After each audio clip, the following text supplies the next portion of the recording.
가지고 다시 에베소서 강해로 돌아왔습니다. 오늘 에베소서 강해 27번째 시간입니다. 27 강의가 되겠는데, 오늘은 행복한 부부, 행복한 가정을 이루기 위해서는 우리가 어떻게 살아야 되는가 하는 이 주제에 대해서 말씀을 증거하려고 합니다. 지금 에베소서 오랜만에 이제 다시 돌아왔는데요. 너무 이렇게 숲으로 깊이 들어가면은 산 전체의 모양을 잃어버려요. 그렇죠? 산 전체의 모양을 좀 잠깐 생각해 보는 시간이 중요한데, 에베소서 우리가 공부할 때 1장에서 뭘 배웠어요? 하나님이 이 우주와 세상을 향하여 가지고 계신 궁극적인 계획이 뭐라 그랬습니까? 궁극적인 구원의 목적이 뭐냐면은 하늘에 있는 것들과 땅에 있는 것들이 예수 그리스도 안에서 통일되게 하는 게 목적이라 그랬죠. 여기 통일되게 한다고 하는 것은 사랑 안에서 조화를 이루어 하나 되어 사는 것이라 그랬습니다. 기억나세요? 그래서 지금은 우리들이 그렇게 못 살잖아요. 부부 간에도 싸우고, 가족 간에도 싸우고, 부모 자식 간에도 싸우고, 교회 안에서 성도끼리 싸우고, 성도 목사가 싸우고, 여기서도 싸우는데 나라끼리 전쟁하고, 미워하고, 도둑질하고, 속이고, 그렇게 엉망으로 살지 않습니까, 여러분? 그죠? 그런데 이제 우리 그리스도 안에서 이걸 다 치유해가지고 온 하늘에 있는 것들과 땅에 있는 모든 하나님의 피조물들이 사랑 안에서 하나 되는 나라, 그게 천국이고 하나님 나라예요. 하나님의 궁극적인 목적인데, 그 하나님의 궁극적인 목적을 이 땅에서 가장 이룰 수 있는 가능성이 가장 있는 곳이 어디냐면은 가정이에요. 가정입니다. 그렇죠. 다른 것보다는. 그 다음이 교회고, 이게 가장 이루어지기 어려운 곳이 이익관계가 존재하는 우리 세상입니다. 세상에. 그래서 오늘 이제 이 가정의 문제를 다루는데, 조금 더 이렇게 가까운 문맥 속에서 우리가 한번 좀 이해해 보도록 하겠습니다. 여기 이제 보시면은 지난 시간에 우리가 이 에베소서 5장 21절 그리스도를 경외함으로 피차 복종하라, 이 말씀을 우리 공부했죠. 여기 이 21절부터 6장 9절까지가 인간 관계 속에서 우리가 어떻게 사랑으로 하나 돼서 하나님의 나라를 이룰 수 있는가 하는 것을 이제 가르쳐주는 말씀인데, 그 하나 되는 가장 큰 그 비밀을 가르쳐 주셨어요. 원리를 할까요? 그게 뭐냐면은 피차 복종하라는 거예요. 피차 복종하라. 원래 복종은 일방적인 것이죠. 윗사람에게 아랫사람이 하는 것이고, 힘이 있는 자에게 없는 자가 하는 것이에요. 그런데 하나님 안에서는 그런 게 없습니다. 하나님 안에서는 모든 인류가 동등해요. 평등하고. 그래서 피차 복종해야 돼. 피차 서로 존중하고 사랑하고 서로 섬기고, 그런 말이라 그랬죠. 그렇게 살아야 된다는 걸 가르쳐 주었습니다. 피차 복종해라. 그렇게 이야기한 다음에 세 가지 인간 관계를 다뤄요. 피차 복종해서 살아라 하면 세 가지 인간 관계를 다루는데, 여기 보면 이제 여기 부부 관계, 부모 자식 관계, 주인과 노예, 지금 뭐라면 회사, 직장 사장과 노동자, 사용자와 노동자, 이 관계를 하나님께서 다루고 있습니다. 자, 그래서 오늘 이제 이 중에서 이 가정에 대한 문제를 다루는데, 그 중에서도 부부의 문제를 먼저 다룹니다. 부부의 문제. 거기에 대해 설교를 하는데, 부부의 문제 중에서도 오늘은 아내들에게 주신 말씀, 여기 집중하려고 그래요. 아내들에게 주신 말씀. 여러분, 사람들은 결혼을 하면서 누구든지 행복한 결혼 생활을 꿈꿉니다. 그렇죠? 행복한 결혼 생활을 꿈꿔요. 결혼하면서 나는 불행하게 돼야지, 그렇게 생각하고 결혼한 사람은 없어요. 결혼할 때는 누구든지 아내들은 남편에게 사랑받는 아내가 되기를 원하고, 또 남편들은 아내에게 존경받는 남편이 되기를 원합니다. 그래서 행복한 가정을 이루기를 원해요. 그래서 결혼을 하죠. 죽고 못 살고 진짜 그렇게 사랑하고, 부모가 떼놓으라 해도 떼나지지도 않고, 그래서 결혼을 했어요. 그렇게 사랑해가지고. 그럼 다 행복하게 살아야 될 것 같은데 그렇지가 않단 말이죠. 결혼하고 나면 환상이 깨지고, 사흘이 뭐다 하고, 부부싸움을 하고, 싸움할 때는 이 험한 말, 상처가 되는 말, 이런 말들을 막 서로 주고받고 이렇게 되죠. 그래서 가장 사랑하며 살아야 될 아내와 남편이 사실은 가장 상처를 주는 사람이 됩니다. 상처를 주는 사람이 돼요. 그래서 50대 이상의 상당수의 부부가 그런 삶을 살고 있는데, 말이죠. 남편이 제일 사랑하는 사람이, 아내가 사랑하는 사람이어야 되는데 평생 원수예요. 난 그 인간만 생각하면 아주 신물이 나. 이렇게 생각하고 사는 부부가 엄청나게 많아요, 여러분. 아내도 그렇고 남편도 그렇고. 예? 그래서 요즘 젊은이들은요, 서로가 아니다 싶으면 일찌감치 갈라섭니다. 일찌감치. 더 늦기 전에, 한 살이라도 더 먹기 전에 빨리 이거 끝내버려야 되겠다. 새로운 인생을 시작해야 되겠다. 그래서 갈라진다는 거예요. 우리 이 가정법원 통계에 의하면은 우리나라에서 결혼한 지 5년 이내에 있는 부부들의 이혼율이 가장 높습니다. 5년 이내에 끝나요. 그렇게 사랑하고 그래서 결혼했는데 5년을 채 못 살고 5년 이내에 끝나는 부부가 제일 많다는 거예요. 누구도 이혼하기를 원하지 않지만 더 불행해지기 전에 차선적으로 이혼을 한다는 거예요. 요즘은 또 황혼이혼도 굉장히 많습니다. 황혼이혼도. 그래서 60세 이후에 이혼하는 분들도 많은데, 저는 맨 처음에 생각하기를 여자분들이 주로 이혼을 요구하는 줄 알았는데 실제로 조사해보니까 더 많은 경우에 남자들이 이혼을 요구하더라고요. 남자들이. 왜 그런지는 오늘 제가 다 이야기하지는 않겠어요. 그래서 이게 이제 이 갈라지는 거예요. 여러분, 그렇게 사랑해가지고 결혼했는데 왜 이렇게 될까요? 왜 서로 아껴주고 사랑하고 이렇게 살지 못하고 이렇게 될까요? 잘 들어보세요. 이유는 딱 하나예요. 하나님의 말씀대로 살지 않기 때문에 이렇게 된 거예요. 왜 그렇게 됐다고요? 하나님의 말씀대로 살지 않았기 때문에 그렇게 된 겁니다. 하나님께서는 남녀가 결혼해서 가정을 이룬 다음에 행복하게 살아가도록 하는 지침을 다 주셨어요. 말씀을. 오늘 말씀이 대표적인 말씀이에요. 읽은 말씀이. 또 베드로전서 3장에도 있고 골로새서에도 이 말씀이 있습니다. 그 말씀을 주셨어요. 그 진리를 다 주셨다고. 우리들이 그 하나님의 말씀대로 순종만 하고 살면 절대 이렇게 되지 않았어요.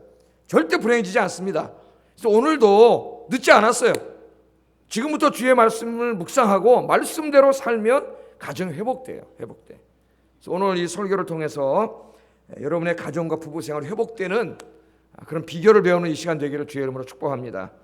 내용이 굉장히 많아서 원래 한 번에 다 설교해야 되는데 다음 주까지 설교할 거예요. 그래서 오늘은 아내들에게 하시는 말씀만 설교할 건데 남편도 같이 들어야 돼요. 또 다음 주에는 남편들에게 하는 말씀을 들어야 되는데 아내도 같이 들어야 돼요. 그래서 이 부부를 향하신 하나님의 전체 뜻을 이해를 하고 이 말씀에 순종할 때 앞으로 남은 인생을 여러분 행복하게 살 수 있습니다. 나중에 늙어서 황혼이혼하니 어쩌니 이런 거 하지 않고 행복하게 살 수가 있어요. 자, 먼저 아내에게 주신 말씀을 한번 생각해 보겠습니다. 아내에게 주신 말씀. 자, 피차 복종하라는 큰 원리 하에, 부부도 피차 복종해야 돼요. 하라는 큰 원리 하에서 바울은 먼저 아내들에게 주시는 말씀을 가르치는데 오늘 우리가 읽은 22절, 24절. 아내에게 주시는 말씀은 짧아요. 근데 그 다음에 남편에게 주시는 말씀은 굉장히 길어요. 한 2배 정도 됩니다. 근데 베드로전서로 가면은 또 아내에게 주시는 말씀만 있어요. 길어요. 저는 살펴보겠는데 다시 한번 읽어보겠습니다. 시작.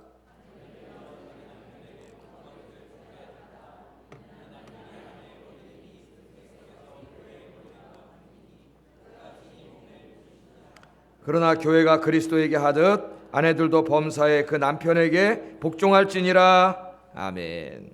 여기 보면 먼저 아내들에게 남편에게 복종하라 이렇게 말을 합니다. 복종하라. 우리나라 사람들은 복종이란 말 굉장히 싫어해요.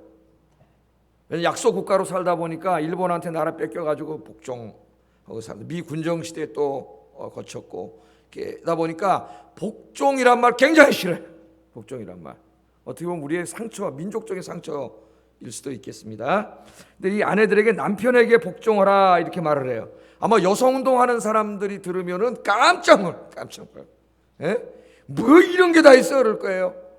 그래서 이 기독교 여성운동을 한다고 하는 이 여성 교수나 뭐 이런 친구들이 어떤 친구는 그런 얘기를 해요. 아, 예수님은 이렇게 말씀하지 않았는데, 사도 바울이 이렇게 말을 해가지고 이게 지금 예수님 말씀과 다르다고 이런 얘기를 하는 여자가 있어요. 교회 댕긴다는 게. 그럼 이건 하나님 말씀 아니에요? 여기 있는 말씀은? 그러니까 자기가 생각하고 있는 그 여성운동 이데올로기와 하나님 말씀이 다르니까 하나님 말씀을 우습게 하는 거예요. 여러분 그리스도인이 아니에요. 그런 사람은 교회 다녀도. 그리스도인은 뭐가 제일 중요해요? 하나님의 말씀이. 하나님의 말씀에만 순종하는 여러분 되기를 주의 이름으로 축복합니다. 여기에 복종한다는 말을 잘 이해해야 됩니다. 복종한다는 말은 후포스타소라고 하는 헬라어를 번역했는데 이것은 어떤 힘과 권위에 눌려가지고 억지로 하는 굴종을 말하는 게 아니에요. 남편이 막 으르딱딱거리고 막 그러니까 막 무서워가지고 어쩔 수 없이 막 그냥 이렇게 죽기보다 쉽게 굴종하는 그런 굴종을 말하는 게 아니라 이 복종은 즐거운 마음으로 하는 자발적인 복종입니다. 자발적인. 누구한테 그렇게 할 수 있어요? 사랑하는 사람, 존경하는 사람, 그렇죠? 자기가 사랑하고 존경하는 사람이 부탁하면은 야 이거 자존심 상하는데 그러면서 해주는 사람 있어요? 기꺼운 마음으로 해주고 부탁하지 않아도 뭐 필요한 거 없어? 갖고 싶은 거 없어? 물어보면서 해주잖아요. 물어보면서 나 가진 게 돈밖에 없는데 그러면서 그렇게 해주지 않습니까? 바로 그런 것을 말하는 거예요. 그런 것을 말합니다. 아내들은 항상 남편에게 즐거운 마음으로 기쁜 마음으로 자발적으로 복종하라. 즉 남편을 사랑하고 존경하는 마음으로 복종하라. 하나님은 그렇게 우리에게 명령하셨습니다. 오늘 예배에 참여한 아내된 분들이요, 이 말씀은 하나님의 명령입니다. 명령. 여러분의 마음에 들건 안 들건 상관없어요. 이것은 하나님의 명령이에요. 창조의 하나님의 섭리예요. 남편에게 기꺼운 마음으로 사랑하는 마음으로 오늘부터 복종하시기를 주의 이름으로 축복합니다. 아멘이 잘 안 나오는데 복종하시기를 축복합니다. 만일 그렇게 하지 못하고 있다면은 이 문제를 놓고 지금부터 진지하게 기도해야 돼요. 이게 하나님 말씀이기 때문에 진지하게 기도해야 됩니다. 자, 어떻게 복종해야 되느냐? 두 가지 유비를 들었어요. 두 가지. 자, 첫째는 주님께 하듯 남편에게 복종하라. 주님께 하듯. 22절에 보면은 아내들이여 자기 남편에게 복종하기를 주께 하듯 하라. 누구께 하듯 하라고요? 주님께. 우리가 주님을 사랑하고 존경해서 주님의 말씀에 즐거운 마음으로 순종하지 않습니까? 주님의 말씀을 기쁜 마음으로 순종하는 것처럼 아내들은 우리가 그 주님께, 예수님께 그렇게 존경과 사랑으로 예수님 말씀에 순종하는 것처럼 똑같이 남편에게 그렇게 순종을 하는 거예요. 이게 하나님의 말씀이에요. 하나님께서 그렇게 말씀을 합니다. 두 번째 유비를 들었는데 두 번째는 뭐냐면은 의미는 같아요. 교회가 그리스도에게 하듯, 우리 교회가 예수 그리스도에게 그 말씀을 듣고 순종하며 예수님의 말씀대로 사는 것처럼, 그렇게 순종하는 것처럼 아내들은 남편에게 순종해야 된다는 거예요. 복종해야 된다. 이 두 가지를 말해요. 의미는 같습니다. 그런데 한 가지를 추가했는데 범사에가 추가됐어요. 범사에. 어디에 순종해야 됩니까? 복종해야 됩니까? 범사에. 범사라는 말은 모든 일에, 모든 일에, 삶의 모든 영역에 순종하라는 거예요. 뭐 이거는 해도 되고 저거는 안 해도 되고 그런 게 없어요.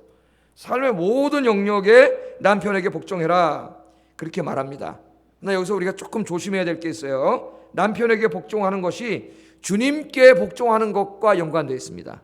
그러니까 아내는 남편에게 모든 일에 있어서 복종해야 되지만 주님의 뜻과 상치되는 문제에 있어서는 복종할 수가 없어요. 예를 들면은 남편이 교회 안 다녀가지고 야, 교회 가지 마, 신앙생활 하지 마, 그랬다고 해봅시다. 아, 남편의 말에 복종하라 그랬으니까 복종해야지. 그리고 신앙생활 버리면 돼야 안 돼요. 이건 주님께 하듯, 그러니까 주님의 뜻에 상치되기 때문에 그 말에 순종할 수가 없겠죠. 또 안 믿는 남편이 오늘 저 나이트클럽 가서 술 먹고 춤이나 추자, 어떻게 해야 돼요? 복종하는 게 아니라 주님의 뜻과 어긋나지 않습니까? 또 남편이 불교를 다녀갖고 여보 교회 다니지 말고 오늘 절에 갑시다, 그 순종하라 그랬다고 절에 가는 게 아니란 말이죠. 주님의 뜻과 상치되는 데에는 순종할 수 없어요. 예를 들면 남편이 막 아이들을 학대한다거나 막 자식을 성추행하는 이상한 사람들도 있어요. 이런 일에 복종할 수 없죠. 주님의 뜻과 상치되니까. 물론 그런 일을 할 때에도 지혜롭게 잘 해야 될 겁니다. 그래서 바울은 그리스도는 몸의 구주시니라 이 말을 붙였어요. 23절에. 그러니까 남편은 구주는 아니에요. 우리의 구세주는 그리스도예요. 남편은 구세주는 아니에요. 그래서 주님의 뜻과 상치되는 것이 아니라면 모든 영역에서 남편에게 순종하는 것이 옳다. 우리가 주님께 순종하듯, 교회가 주님께 순종하듯 그런 사랑과 존경의 마음으로 순종하라 그랬습니다. 오늘 예배에 오신 여성 여러분, 미혼 여성, 또 결혼한 여성, 아내 여러분, 하나님의 말씀입니다. 오늘부터 이 말씀을 붙잡고 기도하면서, 진지하게 기도하면서 여러분의 삶을, 부부 관계를 바꾸어 가시고 순종하는 여러분 되기를 주의 이름으로 축복합니다. 그래야 진짜 그리스도인이에요. 무슨 이상한 여성 해방 운동하는 이런 여자들 얘기 듣지 마세요. 하나님 말씀 순종해야 돼요. 자, 그러면 왜 남편에게 순종해야 됩니까? 왜 남편에게 순종해야 돼요? 23절에 이 신학적인 근거를 제시해 주셨어요. 하나님이 23절 읽어봅니다. 시작.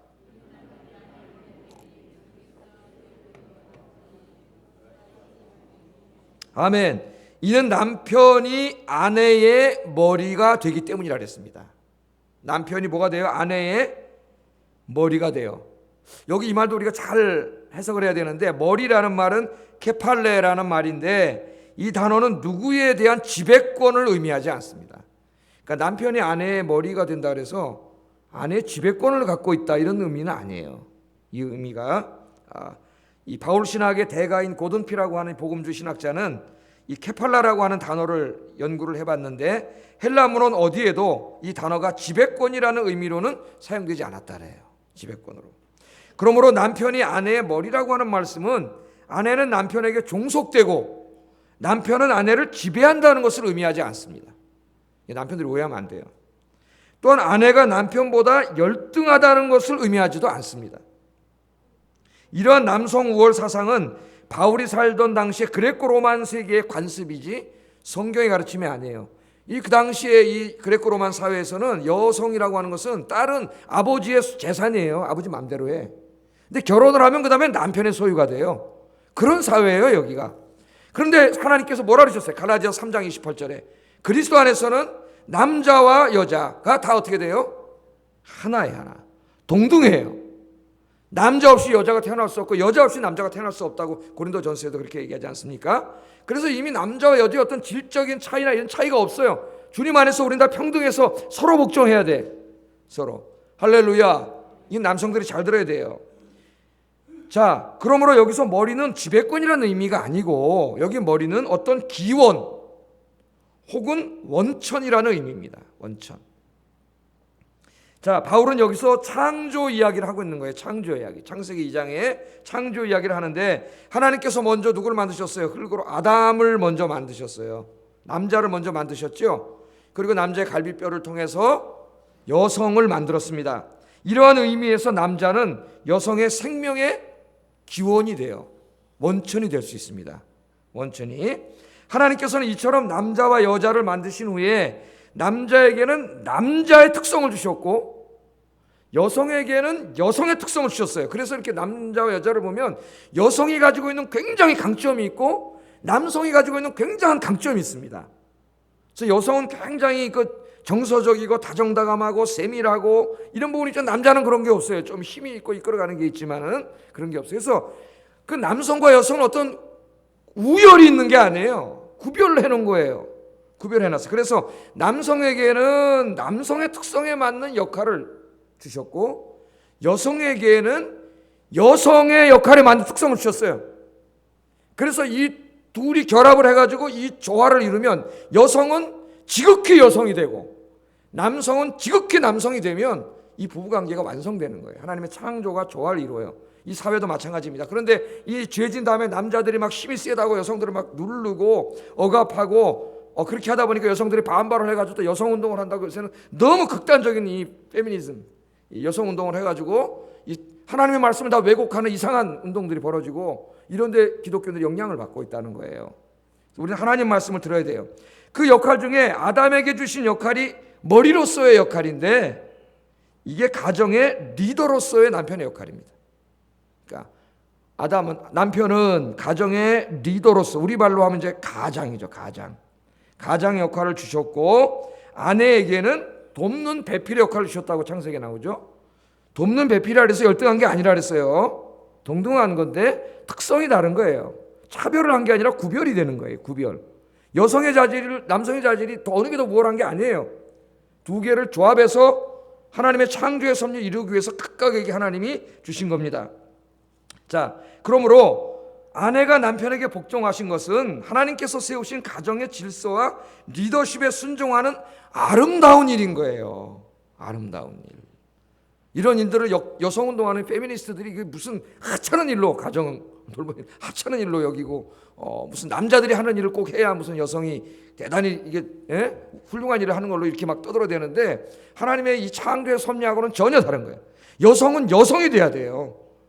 여성에게 주신 특성을 살려서 여성이 돼야 되고, 남성은 남성에게 주신 특성을 살려서 남성이 돼야 이 모든 게 조화를 이룰 수 있는 거예요. 우리가 그것을 깨닫는 게 굉장히 중요합니다.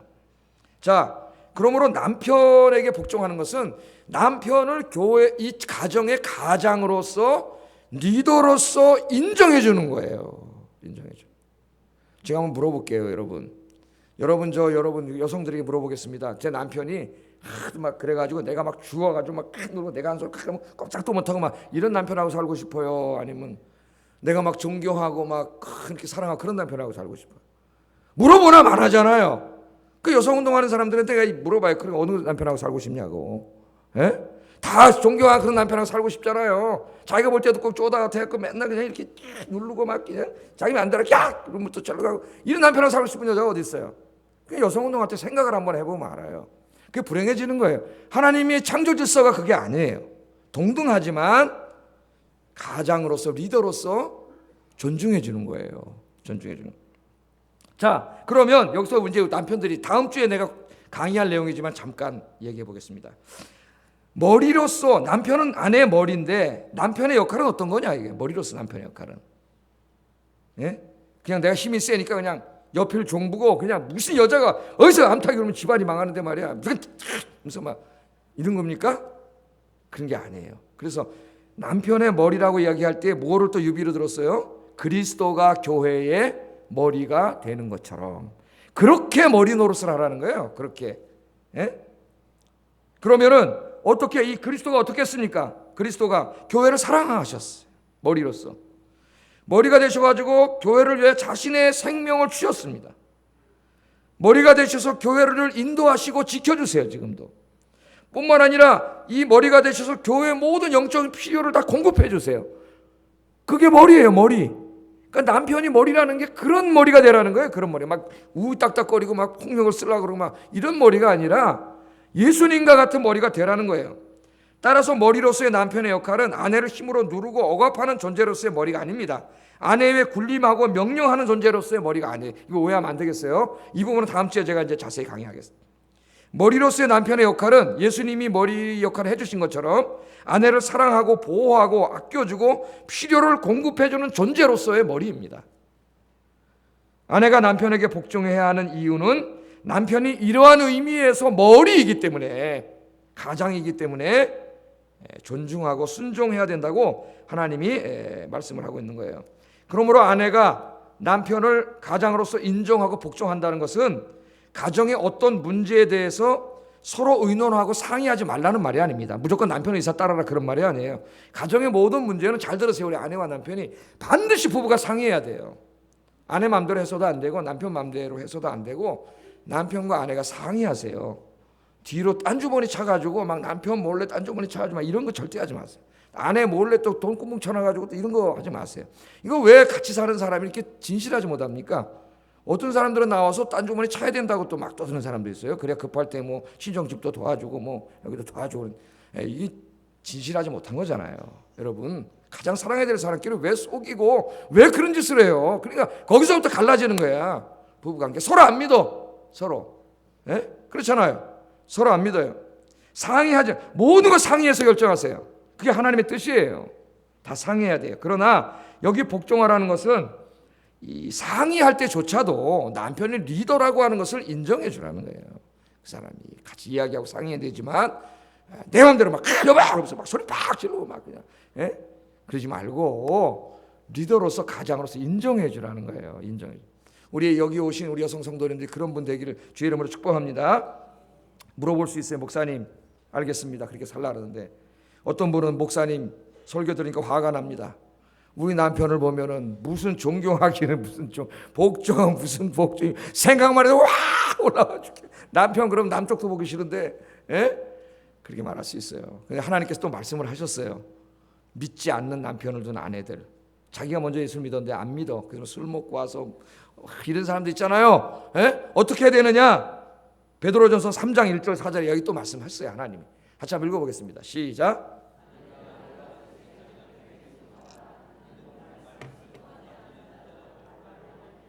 그 안에 행실로 말미암아 구원을 받게 하려 함이니 너희의 두려워하며 정결한 행실을 봄이라. 너희의 단장한 머리를 꾸미고 금을 차고 아름다운 옷을 입는 외모로 하지 말고 오직 마음에 숨은 사람을 온유하고 안정한 심령에 썩지 아니할 것을 하라. 이는 하나님 앞에 값진 것이니라. 아멘.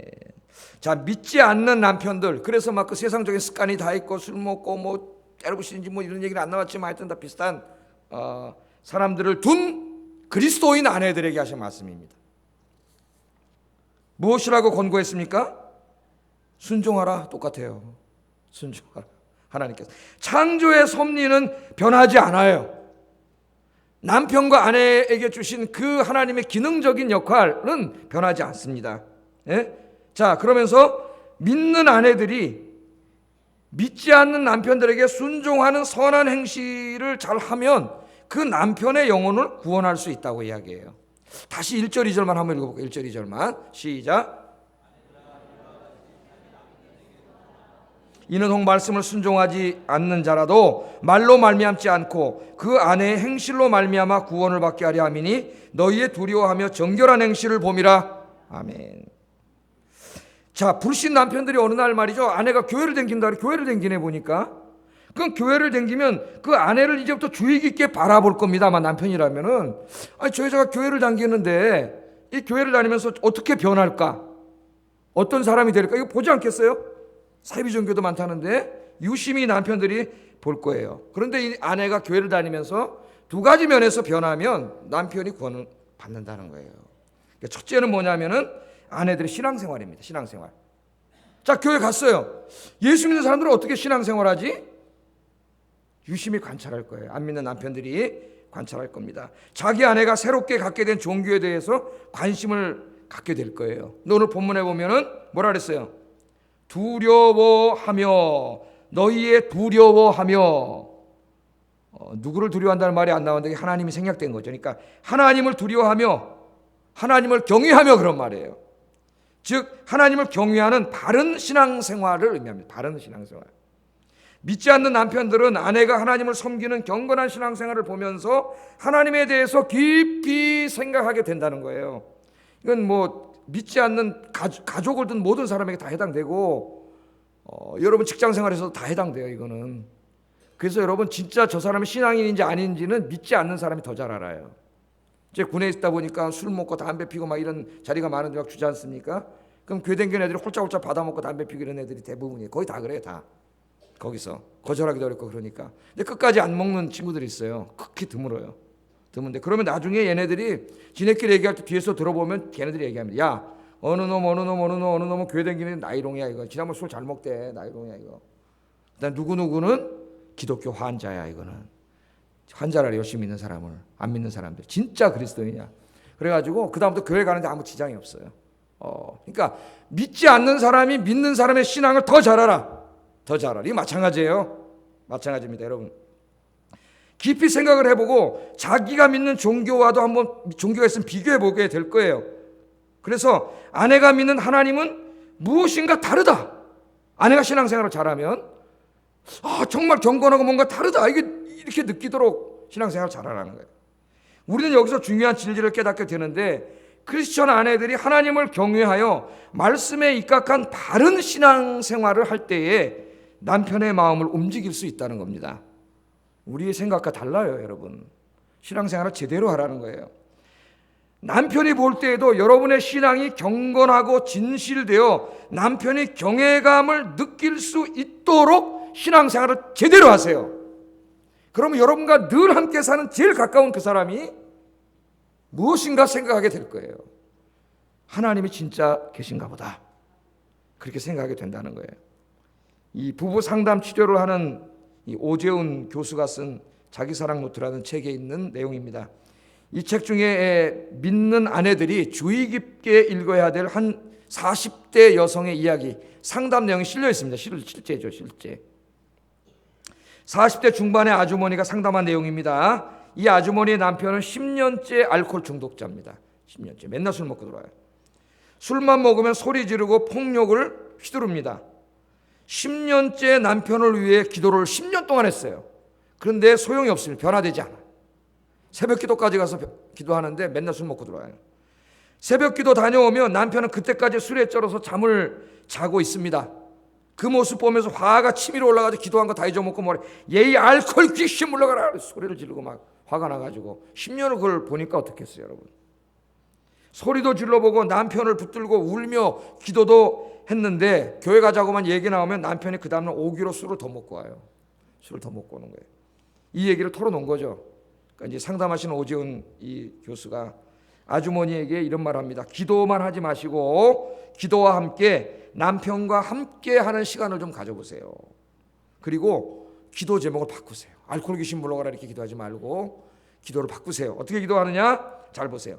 남편이 달라지게 해달라고 기도하지 말고 이제는 아주머니가 손에 가슴을 얹고 한번 가슴에 얹어보세요. 이렇게 가슴을 얹고 남편의 아픔을 내 가슴으로 느낄 수 있게 도와달라고 기도하세요. 어떻게 기도하시라고요? 남편의 아픔을 내 가슴으로 느낄 수 있게 해주세요. 하나님께 그렇게 기도하라는 거예요. 저 사람이 저렇게 10년 동안 술 먹고 와서 저럴 때는 뭔가 괴롭고 힘드니까 저럴 거 아니에요. 그 전까지는 꼴도 보기 싫었다 마귀 새끼로만 보이고. 근데 그렇게 하지 말라는 거예요. 남편이 저 술 먹고 들어오는 아픔을 내 가슴으로 느끼게 해달라고 기도하라는 거예요. 남편의 아픔이 정말 내 것처럼 느껴지면 그때 돌아가서 남편을 바라보라고 이야기합니다. 남편의 단점과 고통을 이해하고 그 상처를 가슴 아파하게 될 때 아주머니와 남편의 새로운 부부관계가 시작될 겁니다. 이렇게 상담을 해줬어요. 훌륭한 상담에 이 아주머니가 다음날 새벽기도 나가셔가지고 가슴에 손을 얹고 기도를 합니다. 알코올 마귀 물러가게 해주세요 이렇게 기도하지 않고 남편의 아픔을 내 가슴으로 느끼게 해주세요 울면서 기도합니다. 남편의 아픔을 내 가슴으로 느끼게 해주세요.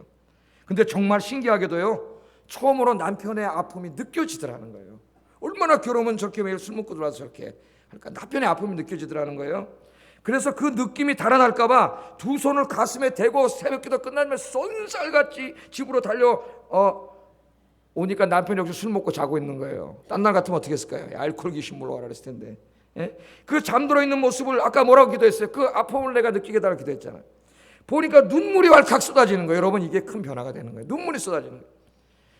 남편을 깨우고 소리 지르지도 않고 이제는 혼자 불쌍해서 울었답니다. 혼자 울었어. 자신이 교회가 있는 동안 남편이 느꼈을 소외감, 남편을 마귀 취급했을 때 아내로부터 받았을 그런 소외감, 배신감, 그 모든 것이 아픔이 되어 자기 가슴에 다가왔다는 거예요. 한참이 지나고 나서 남편이 부수수 눈을 뜨더랍니다. 평소 같으면 알코올 귀신 물러가라고 소리 질러야 되는 아내가 조용하게 울고 있는 거예요. 울고 있어. 깜짝 놀라가지고 당신 새벽기도 끝났어? 정신이 또 돌아와서 물어보더니 네 그랬더니 아니 그런데 왜 아침부터 울어? 무슨 일 있어? 그러니까 아내가 하는 말이 당신한테 너무 미안해서요. 당신이 너무 고마워서 울고 있어요. 이 소리를 듣고 남편이 당황을 했다. 아니 소리 지르고 귀신 물러가라 그래야 되는데 예? 그래서 이 여자가 돌았나? 아니 새벽기도 가서 뭐 잘못된 거 아니야? 그때 아내가 말합니다. 아니에요. 그냥 당신에게 너무 미안하고 당신이 너무 사랑스러워서 울고 있어요. 그렇게 이야기하면서 아내의 거듭되는 사과와 사랑 고백에 남편의 말수가 점점 줄어들더니 이내 남편도 닭똥 같은 눈물을 흘리며 울기 시작하더랍니다. 이거 다 실화예요. 울기 시작하더니 그럼 남편이 하는 말이 미안해. 내가 나쁜 놈이야. 예? 당신이 얼마나 고생하는데. 여러분 두꺼운 외투를 벗기는 것은 세찬 바람이 아니고 따뜻한 햇빛이라고 하는 말이 있습니다. 여러분 그날 이 부부는 그날 이후부터 17년 만에 처음으로 서로를 붙들고 오전 내내 통곡을 하며 울었대요. 17년 만에 17년 동안 지옥 생활이었어요. 잘못해가지고 서로가 잘못한 거죠. 에? 17년 만에 둘이가 끌어안고 그렇게 울었다는 거예요. 에? 그게 남편이 나중에 교회 다니게 됐다는 거 아닙니까? 할렐루야. 에? 하나님 앞에 참된 경건은 다른 사람의 아픔과 고통을 가슴으로 느끼는 겁니다. 교회 다니는 이 아내들이 주님 안에서 신앙으로 이렇게 변화되어야 된다는 거예요. 변화된다. 그렇게 되기를 오늘부터 바꾸세요. 다른 사람 바꾸려고 하지 말고 주님 안에 자기를 바꾸세요. 그렇게 되기를 주의 이름으로 축복합니다. 두 번째 또 하나를 이야기하는데 그런 남편이라 할지 남편을 구원하려면 정결한 행실, 삶이 변화되라고 이야기해요. 하나님이 삶이 변화되라. 즉 여기 정결한 행실이란 성적인 순결함과 정숙함, 결혼에 있어서 남편에게 신실함이라고 할 수 있습니다. 제주도에 눈이 많이 와가지고요, 놀러 갔던 사람들이 못 올라왔잖아요. 그래가지고 신문을 보니까 불륜했던 사람이 무지장 많이 걸렸대요. 출장 갔다 올게 이틀 막 그래도 갔는데 눈이 와서 못 와가지고 거기서 딴 여자 딴 남자랑 관계 다 걸린 거예요, 여러분. 쌤통이다. 잘 걸렸다. 예? 잘 걸렸다. 하여튼 눈 좀 자주 왔으면 좋겠어, 제주도 가서. 그러면 안 되겠죠? 예? 그리스도인 아내들은 더욱 남편을 사랑해야 돼요. 오늘 저 아내에 대해서만 얘기하면 다음 주 남편에 대해서 얘기하니까 걱정하지 마세요. 남편에게 진실해야 되고 모든 면에서 정숙하고 순결하라고 이야기해요. 3절 4절 한번 읽어봅니다. 3절 4절 시작.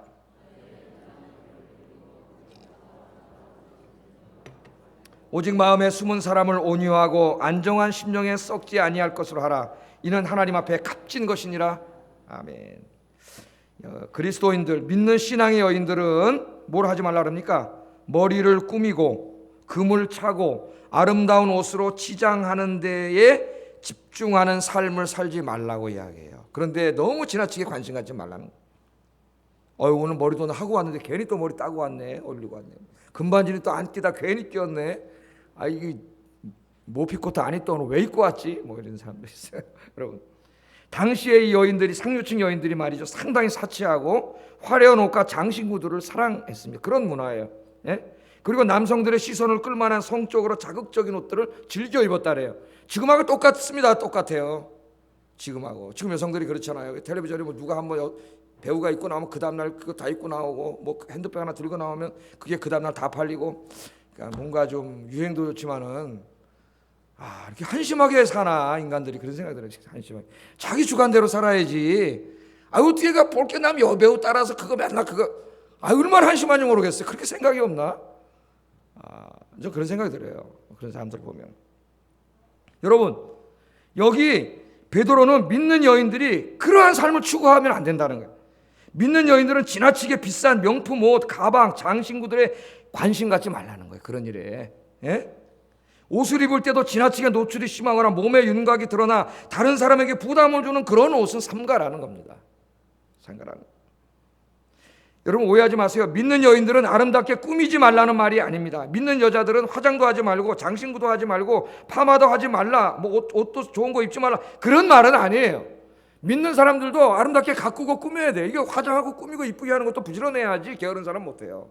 제가 옆에서 보니까 이거 시간 많이 걸리더라고요. 이게. 예?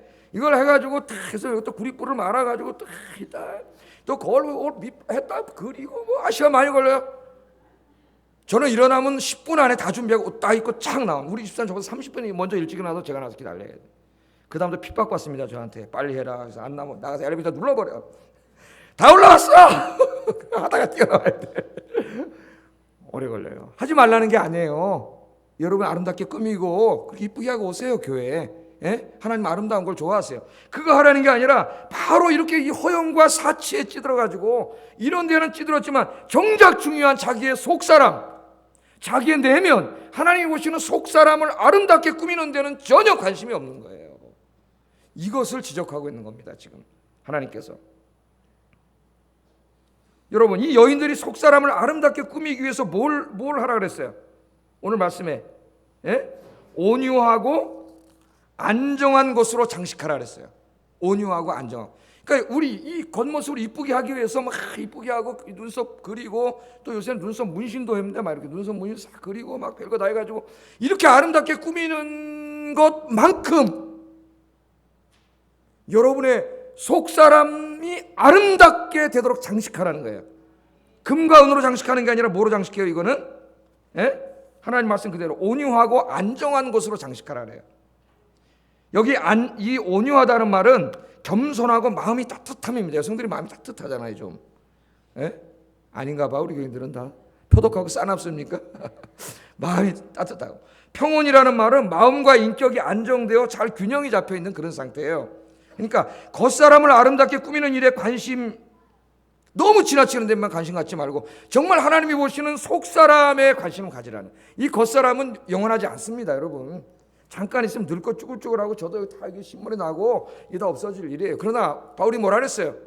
겉사람은 후패하나. 이거 어쩔 수 없지 않습니까? 시간에 종속되니까. 속사람은 날로 새롭도다. 아멘. 겉사람은 썩어 없어지지만 이 속사람은 영원히 하나님 나라에서 존재하게 될 속사람이 여러분 날마다 젊고 아름다워질 수 있어요.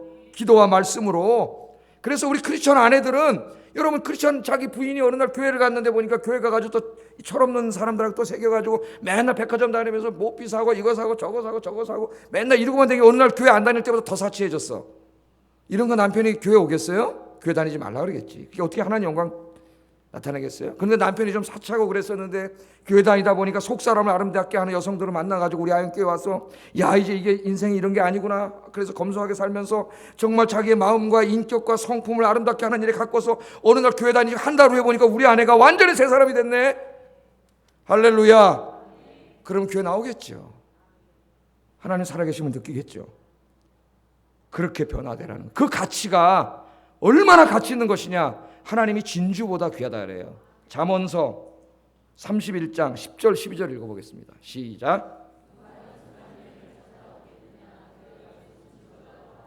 그런 자의 남편의 마음은 그를 믿나니 산업이 핍절하지 아니하겠으며 그런 자는 살아있는 동안에 그의 남편에게 선을 행하고 악을 행하지 아니하느니라. 아멘. 현숙한 여인이 되라는 거예요. 그 값이 어떻다고요? 진주보다 귀해. 이 당시에 다이아몬드가 아니라 진주가 최고 귀한 거예요. 예? 그 값이 진주보다 귀해. 그래서 우리 남성들도 이 결혼 안 한 사람은 배우자를 고를 때 너무 화려하면 가꾸기가 어려워요. 이 지탱하기가 어려워요. 예? 그래서 비가 오나 눈이 오나 바람이 부나 정원에 있는 나무처럼 잘 자라는 나무 같은 여자를 얻으라고 그런 말이 있어요. 여러분 현숙한 여인, 남편에게 신뢰를 받는 여인, 남편에게 선을 행하는 여인, 하나님을 경외하는 여인, 그래서 진주보다 더 가치 있는 현숙한 여인들이 되시기를 주의 이름으로 축복합니다. 이렇게 돼서 신앙과 인품이 훌륭해가지고 자식들에게는 존경을 받고 남편에게는 칭찬을 받는 여인이 되라 그랬어요. 잠언 31장 28절 31절 마지막으로 읽어봅니다. 시작.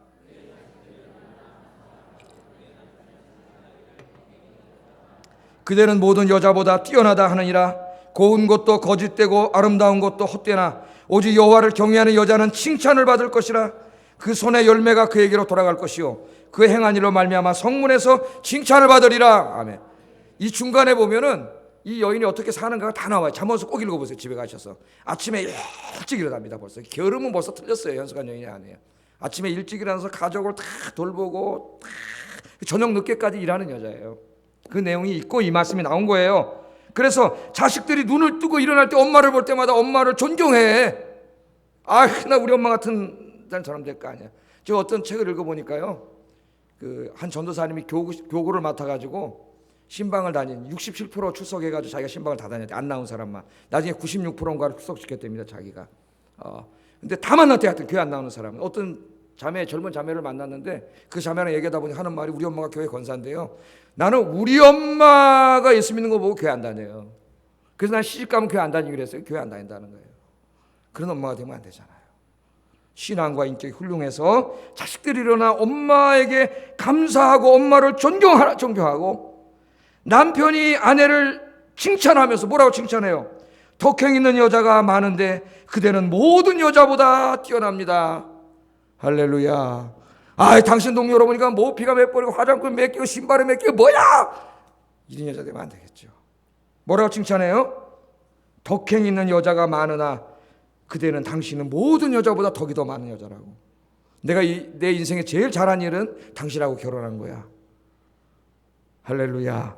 예? 제가 이런 아부성 발언 잘해요. 이렇게 그래가지고 여러분 자식에게 존경받고 남편에게 칭찬받고 성 바깥에서 사람들에게 칭찬받고 하나님께 진주보다 귀한 현숙한 여인으로 칭찬받는 우리 아영교회 여성들 되시기를 주의 이름으로 축복합니다. 기도하겠습니다.